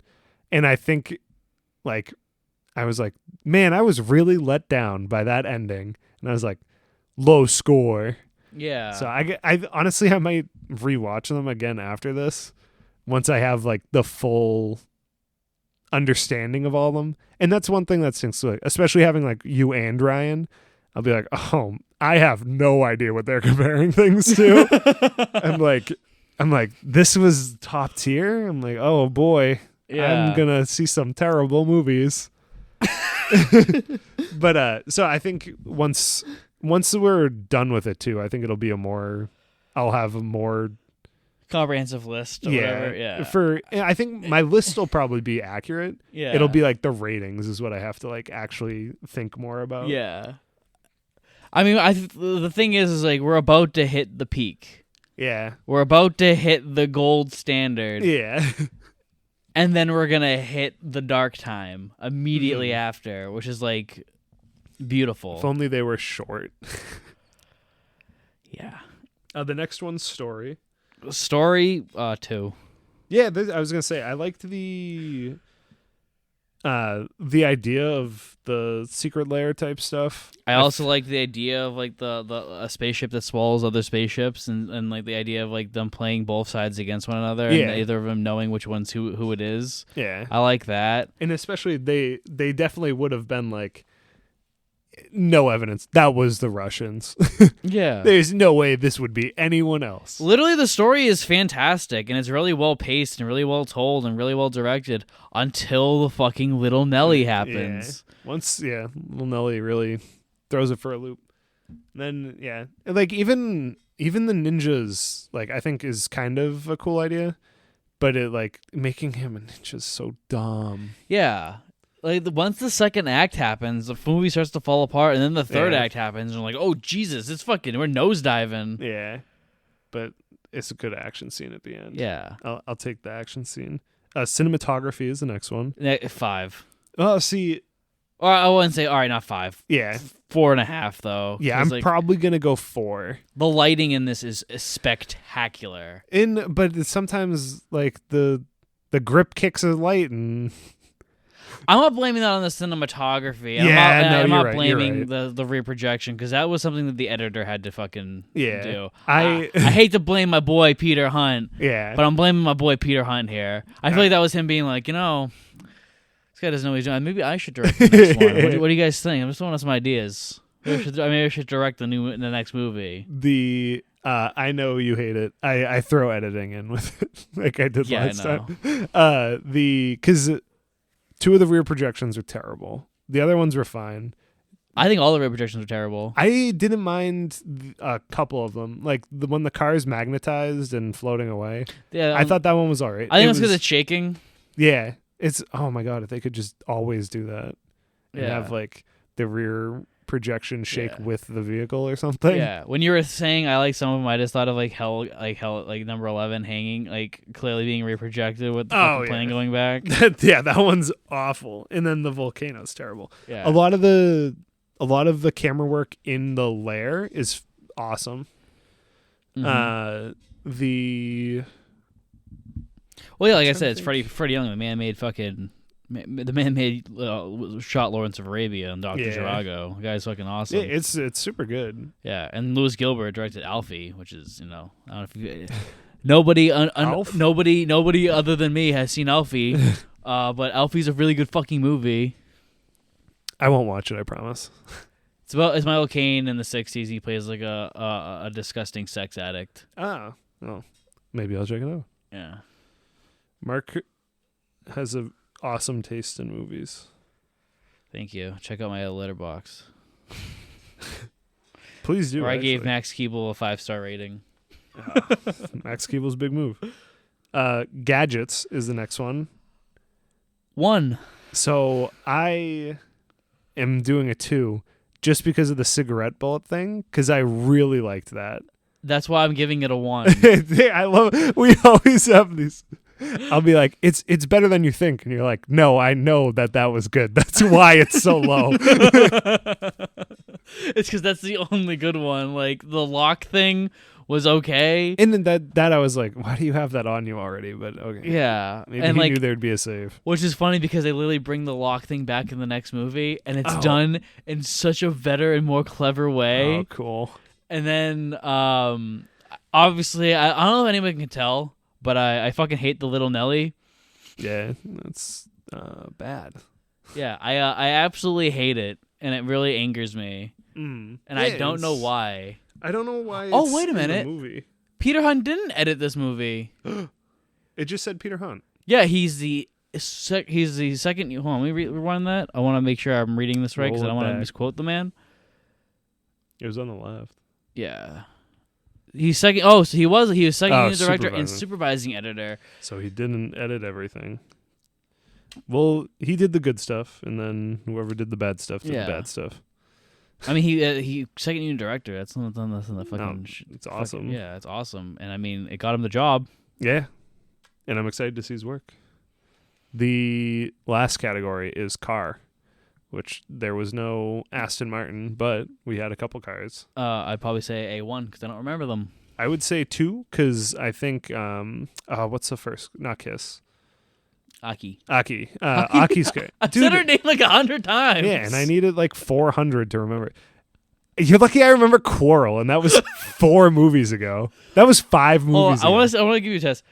Can you remember? This is not good. Can you remember who did Bond fight on the train in From Russia with Love? It was a guy who had one name. Was it like Thomas or something? It's just a Grant. Yeah. Oh, I got that. I'm counting that. It was before you started to say it. It was a one name. So All right. Felix. Okay. Well, hold on. What was the villain's name in Thunderball? I can't picture the villain in Thunderball. Eye patch. Oh, iPad? No idea. Largo. Emilio Largo. Oh, okay, yeah. I wouldn't have remembered it, but Yeah. once you say it, I What know was it. the Bond girl's name in From Russia with Love? The The Bond girl, not Rosa Club. The Bond girl I have to picture. had the small mouth. No, I don't remember. Tatiana Romanova. Yeah, I never would have got that one. I remember Jill. I know. What was Jill's sister's name? Oh, dude, I don't even remember. It was- Tilly. I was gonna say it was something close. The ask me Goldfinger. Pussy Galore. What was Dr. No's henchman's name?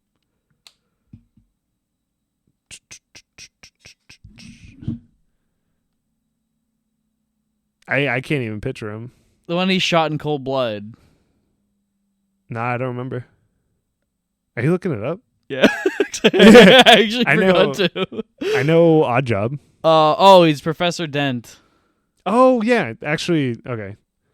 Dent and Grant I remembered for a while, Yeah. but now they've faded. I did get Grant, though. You did.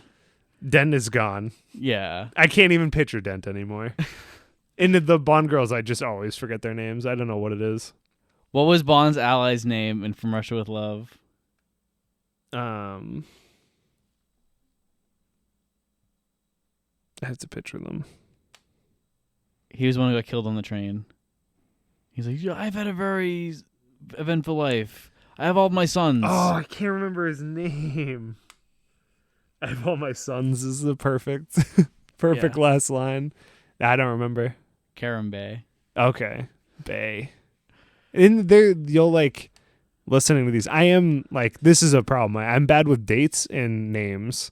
I can remember faces really well. Yeah. But and apparently I'm really bad with voices too, because Mark's like, do you know who's this voice is dubbed? And I'm like, Mark, I have zero idea. Oh yeah, Kisisuke's voice is dubbed by the same girl who did Honey Rider, Sylvia Trench, Domino, and a couple. I think one other person. Yeah. I think one of the master, like the Masters girls. Yeah, never would have picked up for it. Yeah. Yeah, and it's terrible. And it's just something I'm bad at. So you'll catch me doing shorthand for most people's name. Spectre doing numbers is a gift to me. I can get the numbers down. Okay. Russia with Love 5 and 3. Okay. This movie 11. What was Emilio Largo's number? 2. Sick. Even though he didn't sit in the chair under number 1. Oh my god. I'll never forget it. He came in late. Yeah, he did come in late. So car, I'm gonna do 2. I know that was a tangent. Because I loved her car and I liked that it had the like satellite setup stuff in the back, even though very unpractical to have to turn around to talk to Tiger. Yeah. And it's like showing his face and stuff. Yeah. I don't know. I didn't like it. I thought it was. Yeah. No, then that's totally fine. Yeah. I just it was whatever. Yeah. So overall, it's in last place. Is that it? Yeah. Is that all? Wow. That's all of them. I think car's a weird one to end on, but It is. maybe we'll rearrange it. Yeah. Maybe we'll do car first. You don't want to do intro first? We'll do it before Gadgets. Gadgets will be last. Okay, that's a good one. Okay. And I think that's going to wrap it up. Yeah. And, Thank you, everybody. Thank you, everybody. And that's it. Fuck off. No, I'm kidding. Do the thing. Do that one thing. Make sure to subscribe to the Nihilist Media YouTube channel. Watch all the films. And make sure to listen to the other podcasts like the Monday Night War and 296. We got some big things going on with 296 over the next month, so keep your eyes peeled. And next Tuesday, we will be doing On Her Majesty's Secret Service, a film I've been hyping up since the fucking beginning of the show. Yeah. And I'm so excited, and have a disgusting feeling that Nick's gonna end up hating it now. No, but, I think I'll like it. I've heard it's long, which gives me hope. Yeah, it's very long. It's very, very long. But yeah, that's it. Well, thanks for listening to the podcast. Be sure to check out the letterboxes. And keep up with our rankings, and we'll see you next week, guys. Bye. Bye.